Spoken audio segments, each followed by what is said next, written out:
علی Larijani کا اپنی شہادت سے متعلق 3 روزہ پہلے کا بیان وائرل ہو گیا۔ شہید علی لاریجانی نے 15 مارچ کو اپنے ایکس اکاؤنٹ پر امریکی محکمہ خارجہ کی ایک پوسٹ شیئر کی جس میں ایرانی قیادت کا پتہ دینے پر $10 ملین انعام مقرر کیا گیا تھا۔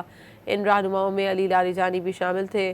اس پوسٹ پر علی لاریجانی نے حضرت امام حسین علیہ السلام کا لازوال جملہ لکھا اور کہا کہ میں موت کو سعادت اور ظالموں کے ساتھ زندگی کو لائق ملامت سمجھتا ہوں۔ علی لاریجانی کا اپنی شہادت سے متعلق 3 روزہ پہلے کا بیان وائرل ہو گیا۔ شہید علی لاریجانی نے 15 مارچ کو اپنے ایکس اکاؤنٹ پر امریکی محکمہ خارجہ کی ایک پوسٹ شیئر کی جس میں ایرانی قیادت کا پتہ دینے پر $10 ملین انعام مقرر کیا گیا تھا۔ ان رہنماؤں میں علی لاریجانی بھی شامل تھے۔ اس پوسٹ پر علی لاریجانی نے حضرت امام حسین علیہ السلام کا لازوال جملہ لکھا اور کہا کہ میں موت کو سعادت اور ظالموں کے ساتھ زندگی کو لائق ملامت سمجھتا ہوں۔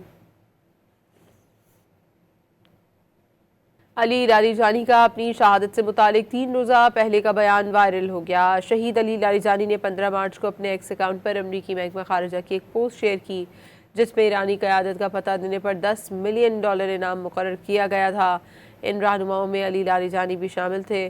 اس پوسٹ پر علی لاریجانی نے حضرت امام حسین علیہ السلام کا لازوال جملہ لکھا اور کہا کہ میں موت کو سعادت اور ظالموں کے ساتھ زندگی کو لائق ملامت سمجھتا ہوں۔